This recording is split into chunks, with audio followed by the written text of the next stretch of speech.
ناظرین، اب میں خطاب کے لیے دعوت دوں گا جناب ڈاکٹر احمد علی سراج، سیکرٹری جنرل بین الاقوامی تحریک ختم نبوت کو کہ تشریف لائیں اور اپنے خیالات کا اظہار کریں۔ یہاں پر اتنا بتا دوں کہ ریاست مدینہ میں بھی ختم نبوت کے قانون کو مسلمانوں کا اساسی عقیدہ بنا کر پیش کیا گیا، اور ریاست پاکستان کے پارلیمنٹ کو، سپریم کورٹ کو اور تمام پاکستان کے اداروں کو میں مبارکباد دیتا ہوں کہ جو فیصلے ریاست مدینہ میں رسول اللہ نے فرمائے اس کو آپ نے اپنے آئین اور دستور کا حصہ بنایا۔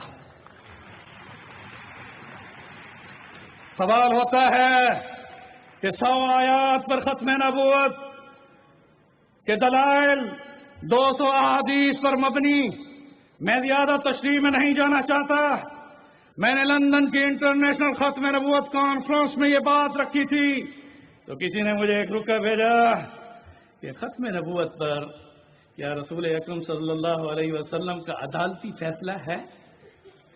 آؤ میں آپ کو ریاست مدینہ اور ریاست پاکستان دونوں کے ساتھ بتاؤں گا۔ ریاست مدینہ میں جب رسول اکرم صلی اللہ علیہ وسلم کو یہ خبر پہنچی کہ یمن میں ایک شخص اسود انسی ہے جس نے نبوت کا دعویٰ کیا ہے، تو میں اس انٹرنیشنل سیرت کانفرنس میں آپ کو رسول اللہ کی عدالت نبوی کا فیصلہ سناتا ہوں۔ آپ نے فرمایا کہ میرے بعد اس نے جو نبوت کا دعویٰ کیا ہے اس کا سر اس کے تن سے جدا کر دیا جائے۔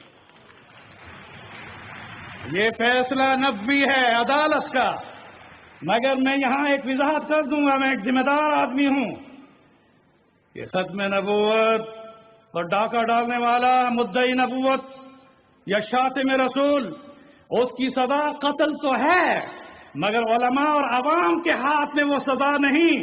عدالت نبویہ نے بتایا کہ حکومت وقت پر واجب ہے کہ وہ سزا جاری کرے۔ ہماری ذمہ داریوں میں ہم ختم نبوت کے کورس کروا سکتے ہیں، علماء ختم نبوت کے کورس کرائیں۔ مجھے بڑی خوشی ہے اس وقت یونیورسٹیز کے بڑے بڑے پروفیسر ڈینز بیٹھے ہیں، یہ اپنے نصاب میں طلباء کو آشنا کرائیں۔ میں بڑے افسوس کے ساتھ بتانا چاہتا ہوں کہ قادیانی نے، غلام احمد قادیانی نے 1899 میں جب نبوت کا دعویٰ کیا تو اس کے نبوت کے دعوے پر کسی سکھ نے اسے نبی نہیں مانا، کسی یہودی نے اسے نبی نہیں مانا، کسی عیسائی نے اسے نبی نہیں مانا۔ وہ پنجاب کا رہنے والا ضلع گرداسپور، تحصیل پٹالہ، موضع قادیان کا وہ شخص جو سیالکوٹ اور لاہور میں بھی رہا، مگر افسوس ختم نبوت میں ہماری کیا ذمہ داری ہونی چاہیے۔ میں دنیا میں کینیڈا، امریکہ اور یورپین کنٹری میں جہاں گیا ہوں، جہاں پر بھی قادیانیوں کے مرکز ہیں، وہاں پر اسی ناشنائی کی وجہ سے ہمارے نوجوان ارتداد کا شکار ہو کر رسول اللہ کی ناموس رسالت ان کے ذہنوں میں سے نکل گئی، اور وہ ناشنا ہو کر مدینے کی سرکار سے نکل کر قادیان کے کنجر خانے میں چلے گئے۔ میں بتاؤں گا کہ عدالتی فیصلہ یہ حکومت وقت پر واجب ہے، اس لیے میں اس موقع پر ایک اور بھی دلیل دوں۔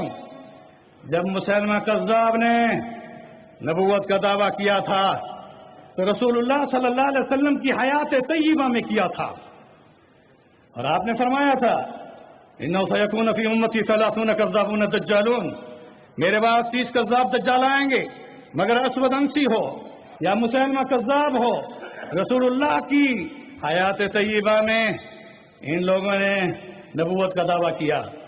اب یہاں پر بھی میں اس موقع پر بڑا خوبصورت جملہ دینا چاہتا ہوں، اور وہ یہ ہے کہ کسی صحابی نے یا کسی شخص نے قانون کو اپنے ہاتھ میں لے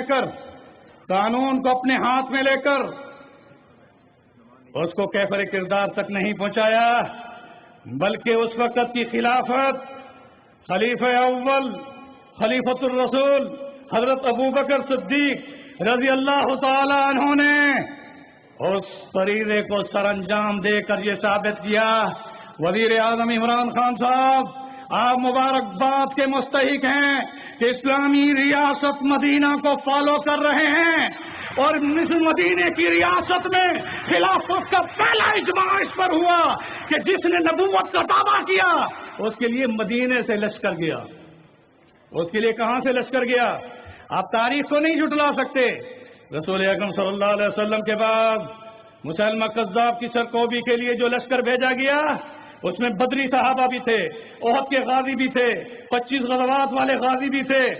اور پھر اسلام کی تاریخ میں حضور کے یعنی 23 سالہ بعثت میں یہ جملہ دے کر میں ختم کروں گا.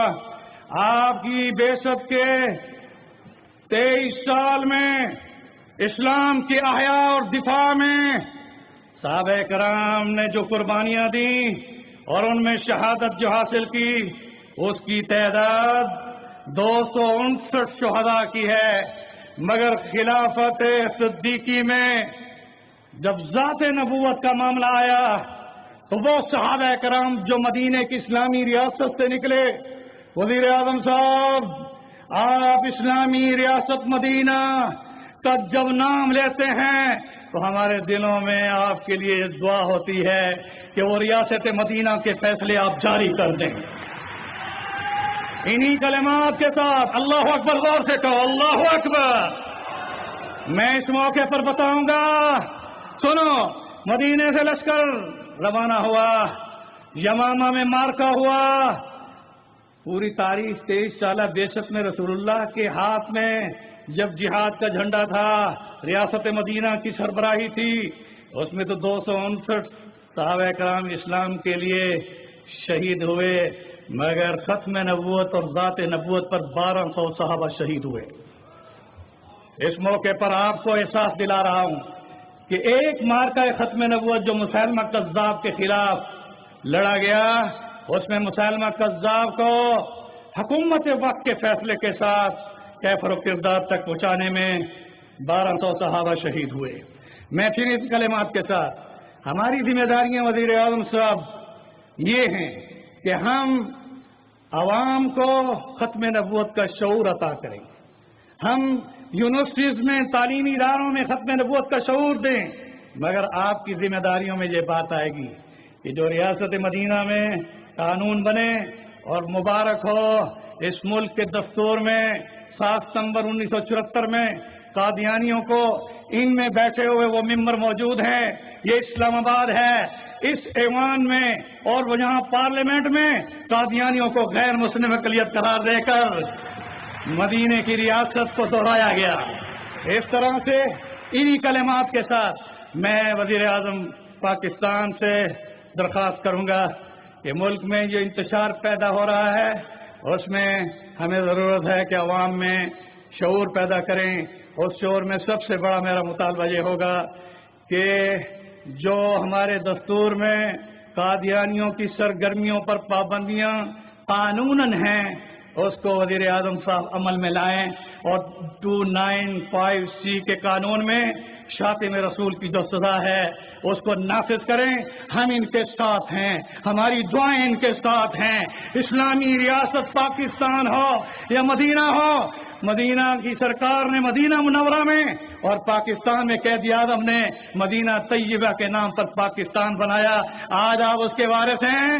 ہم آپ کو خراج تحسین کے ساتھ اپنا تعاون دلاتے ہیں. وآخر دعوانا ان الحمدللہ رب العالمین. بہت شکریہ ڈاکٹر احمد علی سراج صاحب تقریر فرما رہے تھے. اور اب آپ کے سامنے وزیر اعظم اسلامی جمہوریہ پاکستان اس تقریب میں باسعادت میں شرکت کے لیے موجود، اور تقریب کے اس حصے کا باضابطہ آغاز ہوگا قومی ترانے سے.